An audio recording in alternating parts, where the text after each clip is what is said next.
قالت إيه الويكند اللي فات مشغولة واللي كنت هذا مشغولة. قلت أنا إيه، طبعا أنا بديت أتعذر بأمي، وهي تعرف أن أمي أصلا تسمح لي ولا تقول لا، إلا تقول تكفين تعالي تكفين. قلت أنا خلاص لا تجيبين صديقاتك. قالت لا ما راح أجيب أحد، بس أنا وانتي نجلس نتفرج زي أول. قلت وعدتيني؟ قالت إيه أكيد. قلت أنا تمام. المهم رحت لها في بيتها، دخلت فعلا لقيت هدى مضبطين الجلسة زي أول، فتحتن أيبادهم، حملتها مسلسل، استانست، وكانت حاطة شبسات وحركات. جيت وقعدت أنا وياها وناكل ونسولف ونضحك، والله حسيت أن رجعنا زي لما كنا بالمتوسط. المهم شوية اللي يدق جوالها ناظرة الذي سمر. طبعا سمر ذي من البنات اللي تعرفت عليها لما دخلنا ثانوية. أنا نظرت عليها قلت هدى أنت وعدتيني أن نقعد أنا وأنتي. قالت لي خلاص دقيقة بشوف إيش تبي. ترد وتقعد تتكلم وياها. قالت هالحين لازم يا سمر، بس يا سمر ما أدري. قالت مدري إيش كذا، تعرفون عجزت أفهم عليها. شوي اللي تقول يلا طيب وهي تسكرها وتيجي تقعد، إلا فجأة يدق جرس البيت وهي تنزل تحت تفتح الباب. إلا جاية سمر 3 بنات معاها طلعوا فوق غرفتها. أنا من دخلن عصبت، خذيت هدى على جنب قلت أنا وش قلت؟ قالت إيه وشو؟ هي دقت علي وقالت بجي أقول هلا لا تجين. قلت أنا إيه تخلينا بكرة تخلينا بعده، أنا قلت لك ما أبي أحد. اللي تقول لي لا تصيرين دراما يا أختي، أنا أخبرك إنسانة اجتماعية وتحبين الناس. قلت أنا إيه بس أحب وقتي مع صديقتي. اللي هي طنشين وتروح مع خوياتها. المهم أنا قعدت بالزاوية، طبعا طفت اللي هو المسلسل وجلسنا نولعن أغاني وحطن ميك اب ويسولفن ويضحكن. بتقولون أنتي نفسية يا كوثر ليش ما تروحين معاهن؟ البنات حسن ما يحبني، تعرفون اللي حتى من نظر اللي يتكلمن مع بعض ويسولفن تقول أنا مني موجودة. فكنت أنقهر، تخيلوا صديقتكم الغالية فجأة تتغير وتبدأ تبعد عنك. المهم أنا عصبت، قعدت شوي على جوالي طق لين حرفيا خلاص جوالي ما بقى فيه شحن. أنا قمت قلت أنا بمشي. هلت نظر عليه ودقات تونا بدري، كانت الساعة 10 بالليل. طبعا أنا جيتها على الساعة 7، حنا متفقين إني ما أرجع إلا على الساعة 12. طبعا أمي مكلمت إن أخوي يجيني على ذا الوقت. قلت أنا لا بمشي. قالت يا بنتي اقعدي. قلت أنا بمشي. اللي تقول بكيفك والله إنك نفسية. المهم أنا خذيت عباتي وطلعت. بيت هدى ما كان بعيد عن بيتنا، بس بما أنه بالليل مفروض أن أخوي يجي ياخذني. طلعت جوالي بدق عليه إلا جوالي يطفي شحن. ناظرت قلت أرجع عند هدى ومغثت صديقاتها وشحن جوالي. لا والله بروح مشي، ما صاير فيا إلا العافية. وأنا أمشي وأقرأ أذكاري وأسمي بالله. المهم أمشي إلا لقيت لي بقالة. في بقالة كانت تعرفون اللي داخل الحي، دخلتها أنا باخذ منها كم حاجة. لما دخلت البقالة لاحظت أن المحاسب كذا تقل خايف ما أدري وش فيه، واقف قدام الشاب ويصارخ عليه ويقول عطني كل اللي عندك، عطني ياهن. أنا ماني فاهمة، ناظرت عليهم. هو خذ منه الفلوس الشاب، بعدين لف وكان منزل الكمامة. أنا شفت وجهه وصديت على طول. راح الولد حط الكمامة عليه وجاء علي قال تصدقين وقتك انت خطأ. الشاب هذا أقول عمره 19 شيء زي كذا. أنا خفت قلت أنا وشو؟ قال عطيني جوالك. عطيني إياه. قلت أنا ليه؟ قال أقول لك عطيني جوالك. وهو ياخذ الجوال مني ويمسكني يسحبني من يدي وهو يركبني سيارته. أنا قمت أصيح وأبكي والتفت على المحاسب حق البقالة. هو المحاسب بنفسه هج من البقالة خلاها مفتوحة. تخيلوا طبعا حنا حينا ما كان في أحد وقت الليل، ما أدري شلون أوصف لكم، كان وسط الحي يعني بس بيوت. المهم هو ركبني السيارة ومشى وأنا قمت أصيح وأبكي. طبعا هو كان رابطن يدي يعني ما يمديني أنزل من السيارة. وبيني وبين نفسي أفكر أقول يا ليتني ما طلعت من بيت هدى، يا ليتني أصلا ما رحت لها وقعدت في بيتي. هذا وش بيسوي في هذا الشاب؟ أعوذ بالله. وأبكي وأتشهد. بعدين رفعت راسي وقلت أنت وين ماخذني؟ تكفى ودني لهالي، تكفى والله ما أتكلم عنك ترى، حتى والله ما شفت وجهك زين، ما أدري شلون أنت قايل. فجأة اللي وقف سيارته التفت علي قال تستهبلين تقولي إنك ما شفتيني؟ أدري إنك شفتيني وعرفتي من أنا. قلت أنا لا والله وش دراني من أنت؟ قال أقول خليك ساكتة ولا أسمع حسك واحمدي ربك إنك أنت للحين تتنفسين. من قال لي كذا أنا دخل فيني رعب غير طبيعي. نزلت راسي تحت وصرت ساكتة وأفكر وش راح يصير فيني بالدقايق الجاية هذه. حرك السيارة ومشى الوقت. بعدين وصلنا له عند بيت، نزلني وقال امشي. قلت أنا لا ماني ماشية. قال امشي ويدفني، وأنا التفت عليه قلت ترى راح يجون ناس يدورون علي. راح يدورون علي. قال أقول لك امشي وخليك ساكتة. وأنا أمشي وأنا ساكتة. بعدين دخلني ببيت، إلا شوي مشي وروح يخليني أجلس بصالة. أنا قمت أتلفت قلت وش ذا البيت الفاضي؟ قلت والله إني أكرهك وأكره أمثالك. اللي التفت علي قال أكيد بتكرهيني، وش يحبك فيني أصلا؟ خليك جالسة ولا تسوين أي شيء تندمين عليه. فجأة وأنا جالسة بالصالة إلا تجي بنت يمكن كانت بعمري، نظرت علي قالت بسم الله محمد من هذه؟ وهي جهو.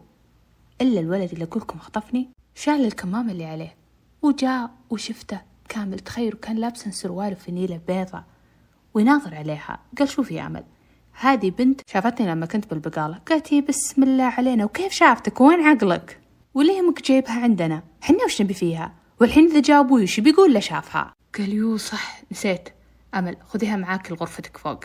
قالت لا ما راح أخذها، إلا أنا قلت تكفى خلني نروح لبيتنا، ليش هي تاخذني؟ أنتوا وش تبون فيني؟ يا ربي أنا وش صار؟ إلا يقول خذيها يا أمل.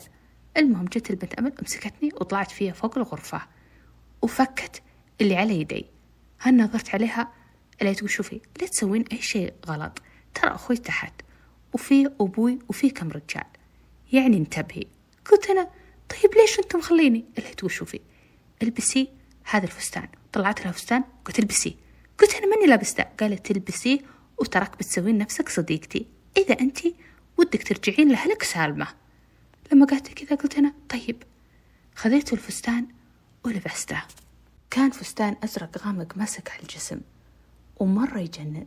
فكيت شعري أنا طويل وكان لونه بني وبشرتي مرة فاتحة، فصار يجنن علي مرة الفستان. ناظرت على نفسي بيني وبينكم ترى البيت اللي كنت أنا فيه شكله بيت كبير وناس رازقهم ربي، إيش معنى هو راح ياخذ من البقالة يعني يسرق منها؟ ما أدري بصراحة، كنت مصدومة من كل شيء قاعد يصير. شوي إلا تنفتح الغرفة، هذا محمد وكان لابس ثوب وشماغ ومتكشخ. نظر على أمل قال خلتيها تلبس؟ قالت هذه جاهزة، وش عندك أنت وياها؟ ليه كنت تستهبل علي وبينكم شيء؟ نظر علي وقال هذا من فساتينك؟ قالت أمل إيه؟ قام هو يناظر علي شوي، إلا أمل تقول خلاص يا أخي اطلع يلا ويدفه. بعدين طلعت هي وقالت تعالي. قلت أنا لا خليني. قالت أقول لك امشي عشان أرجعك لحالك. قلت أنا طيب. مشيت وراها ومحمد كان قدامنا. قالت أنا ماني فاهم وش تبين نسوي الحين؟ جت أمي وأبوي بنقول هذه صديقتي؟ قال خلاص سوي اللي أنا قلت لك.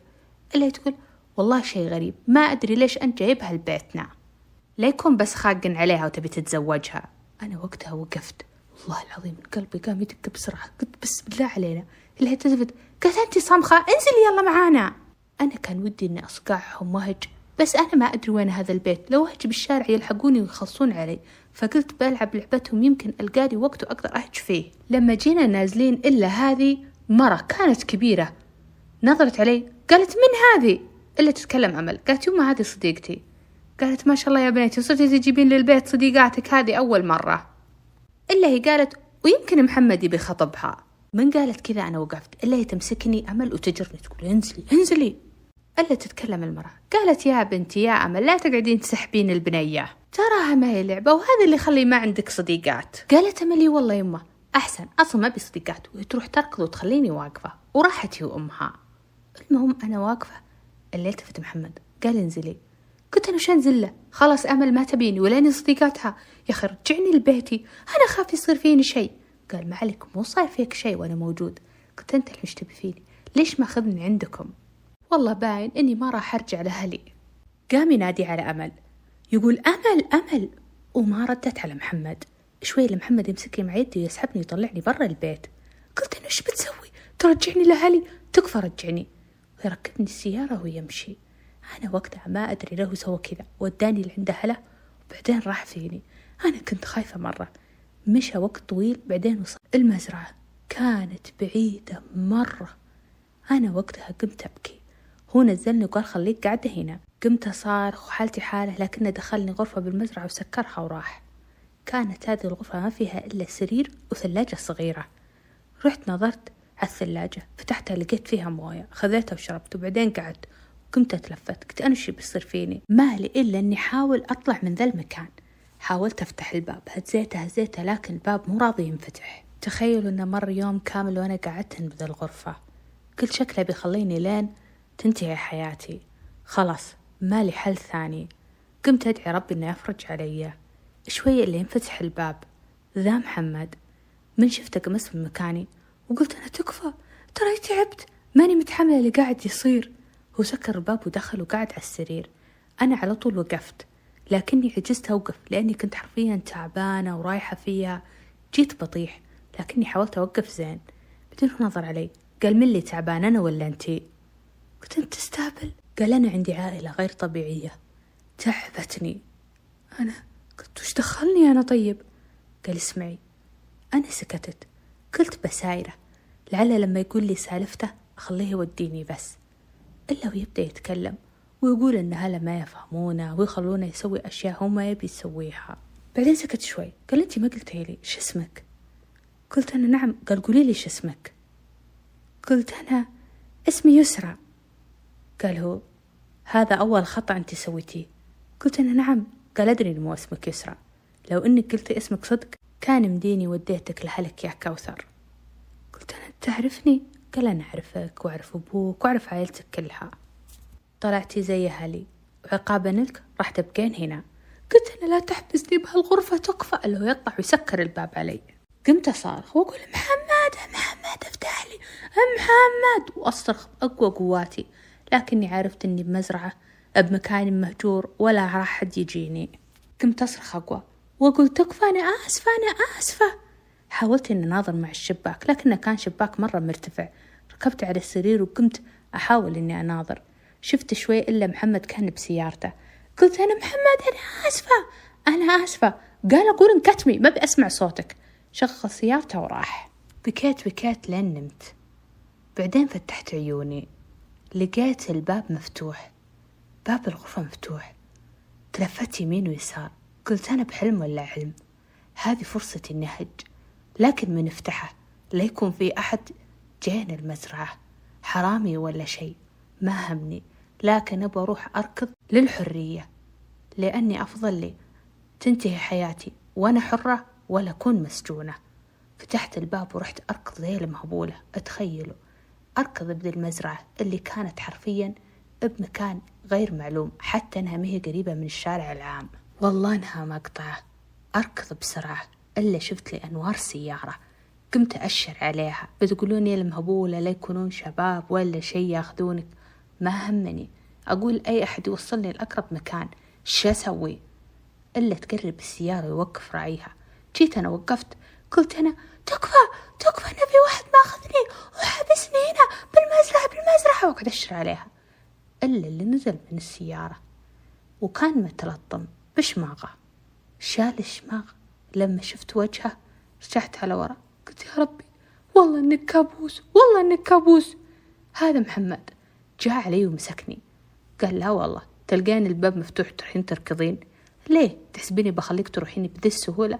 قلت أنت صرت كابوس عليا. اللي يقول لا والله كابوس أنتي. قلت أنا كابوس؟ أنا وش سويت لك؟ قال أنتي جمالك هذا ما خلاني أعرف النوم. دفيته وهو يعصب علي، قال لا تدفيني. قلت أنا وش الله بلاني، استغفر الله، يا لما أقول رجعني لأهلي، وش راح تسوي فيني؟ إلا أنا عطيته ذاك الكف اللي وش قوة على وجهه، والله إن وجهه قلب أحمر. هو مسك يدي نظر علي وكان معصب مرة، إلا ويرد الكف علي وش قوة. من قوة كفه طحت على الأرض وقمت أصيح وأبكي. فجأة له يجلس قدامي ويقول معليش أنا آسف على الكف. رفعت راسي ونظرت عليه، قلت أنا ما أبي منك اعتذار، أبيك بس ترجعني لأهلي. قال أهلك ما فيه. قلت أجل أنا حياتي، خلص علي، فكني من ذا العيشة. قال أعوذ بالله تتمنين على نفسك. قلت أبرك من قبالك. ويمسكني يسحبني ويرجعني بالغرفة، رماني بالأرض وطلع وخلى الباب مفتوح. أنا على طول قمت رحت أركض بهج، إلا هو يلحقني ويمسكني، قال أنت متى تفهمين؟ قلت أنا قلت لك كل ما لقيت لي فرصة هاهج راح أهج، ما راح أبقى كذا. التفت له قلت يا محمد خلص وسوي اللي تبيه وفكني وخلني نرجع لأهلي، أنا أدري إن كانت راح تأذيني. قال مستحيل يجي مني أذى أنا. قلت وكل هذا اللي تسويه وتسميه مو أذى؟ قال خلاص برجعك لأهلك بس عندي شرط. هل نظرت عليه قلت ما بيننا شيء أنا وأنت عشان تشرط علي. قال تبين أهلك؟ قلت أنا إيه. قال خليك بالغرفة. قلت أنا ماني قاعدة بالغرفة، وش قلت؟ أنا راح أهج. قال خلاص هجي واركضي وضيعي، أنا بجيب لي حاجة وأجي، خليك بالغرفة. وراح وخلاني ابذي المزرعة اللي وش كبرها. قمت أتلفت وأفكر بيني وبين نفسي كيف بهج. مرت ساعتين وأنا قاعدة أفكر، إلا ذي سيارته جاية. من شفته ضاقت علي. هو نزل إلا هو جايب كيس، عطاني إياه. فتحت الكيس ونظرت إلا داخله فستان. كنت أنت تستهبل علي؟ وش تبي بعد؟ قال أبيك تلبسينه. قلت ماني لابسته. قال هو أبيك تلبسينه. قلت ما راح ألبسه. قال اسمعي، أبيك تلبسين هذا الفستان وباخذك لهالي وبقول إنك زوجتي. قلت أعوذ بالله، وش فينا أصير زوجتك؟ قال تقولين إنك زوجتي وإني بسافر أنا وإنتي للخارج ومن هناك برجعك لهالك. قلت ليه؟ أمك وأبوك أغبياء لهالدرجة يصدقون إني زوجتك؟ قالهم شرطوا علي إنهم ما راح يدفعون تكاليف سفري للخارج ودراستي إلا في حالة إني تزوجت، وأنا ما بي أتزوج. سمعتي؟ قلت أنا مهي مسؤوليتي. قال خلاص أجي خليك بدل مزرعة. لما قال لي كذا أنا انخرجت. بعدين بيني وبينكم ترى أنا فستاني كان رايح فيها اللي علي وأنا رايحة فيها، إلا هو ياخذني وقال لي ذا حمام الله يكرمكم. أنا بيني وبين نفسي قلت أمري لله، خذيت الكيس منه دخلت الحمام الله يكرمكم، رحت تروشت وبدلت ملابسي وطلعت. قالوا يلا بنمشي. طبعا الفستان كان لونه سكري مرة يهبل. خلوني أقول لكم ترى أنا ذاك الوقت ما كنت أتغطى، يعني ما تغطيت إلا لما خلصت الثانوية. المهم ركبت أنا وياه ومشينا، وترى كنت صغيرة كان عمري 15. حنا بالطريق كنا ساكتين. بعدين نظرت عليه محمد قلت أنت مصدق إنه أمك وأبوك بيصدقوني زوجتك؟ أصلا أنا لسه صغيرة. هو نظر علي قال يبين عليك أكبر. ليه كم عمرك؟ قلت أنت عرفت اسمي ما راح تعرف عمري. إلا هو يضحك قال لا أعرف أنت عمرك 15. بصراحة انصدمت وش اللي عرفه فينا. المهم مشينا فترة طويلة وصلنا لبيتهم. أول ما وقف سيارته كانت أمه طالعة من البيت. يوم شافتني معاه بالسيارة قالت الله يستر علينا، وش ذا أنت وش فيك أخذ بنت الناس خوية أمل يا ولدي أنت وش تبي فيها؟ قال لي ماما أنت فاهمة غلط. قلت وش اللي فاهمته غلط؟ أخذ البية الحالة استح على وجهك يا وليدي. أنا من يوم سمعت كلامها شكيت بوضع ذا محمد. المهم أني نزلت إلا لجيت مدرعة من فوق تركض بسرعة وضمتني وقالت صديقتي الغالية. قلت نظر علي قالت أنت إيش اسمك؟ قلت أنا نعم. قالت إيش اسمك؟ قلت أنا مو صديقتك الغالية أنا. وهي تدقني قلت أنا كوثر. قالت صديقتي كوثر جت يا قلبي تقعد ضمني، يلا خلينا نروح فوق نقعد سوا. إلا يتكلم محمد قال هذه زوجتي.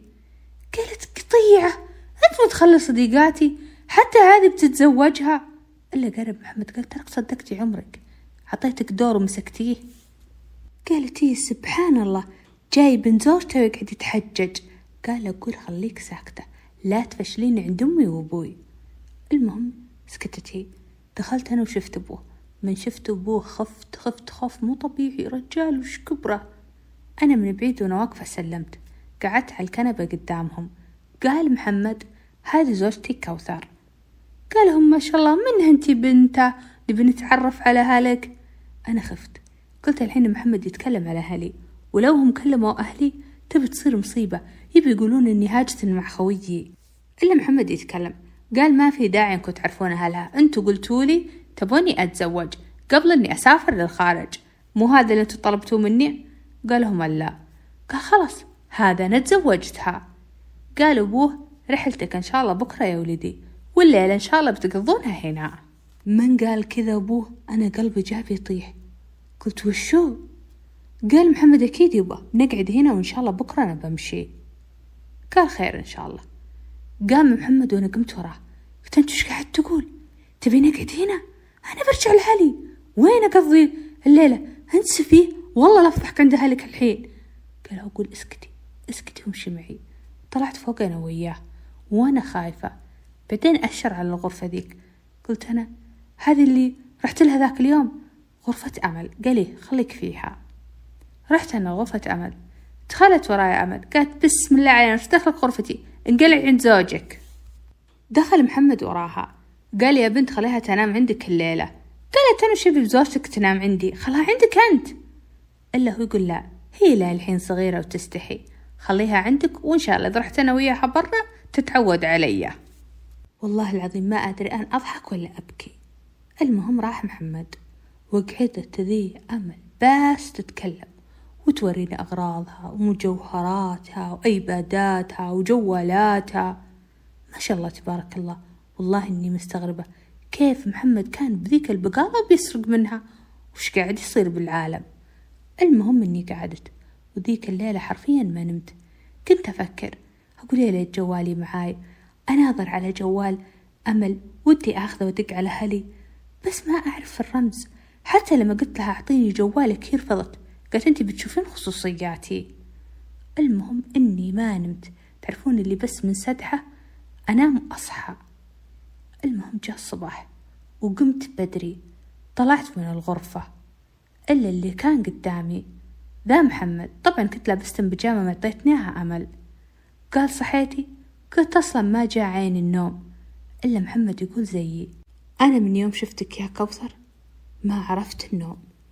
من قال لي كذا أنا على طول رجعت الغرفة أمل، ما بغيت أواجهه وأتكلم معه، أقسم بالله إن وجهي قلب أحمر.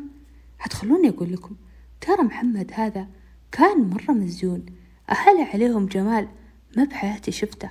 والله أحس إنهم تقل أجانب، ما أدري شلون شكلهم ما شاء الله، ملامح مرة مميزة. بعدين ذكر علي، قلت أنا شو مستحية منه، خلوني أطلع له وأقول له يرجعني لهالي. طلعت برا الغرفة ما لقيته فيه، بديت أنادي أقول محمد محمد. إلا شوي هو يطلع، كان تخيلوا غسل وجهه، جاء وجهه كله موية وشعره كله عليه، بعدين كذا وخر شعره بيده ونشف وجهه بالمنشفة. قال نعم ايش تبين؟ قلت ها متى اروح لهالي؟ قال شوي هالحين ننزل نفطر ويعني انا وانتي رايحين للمطار ورجعك لهالك. قلت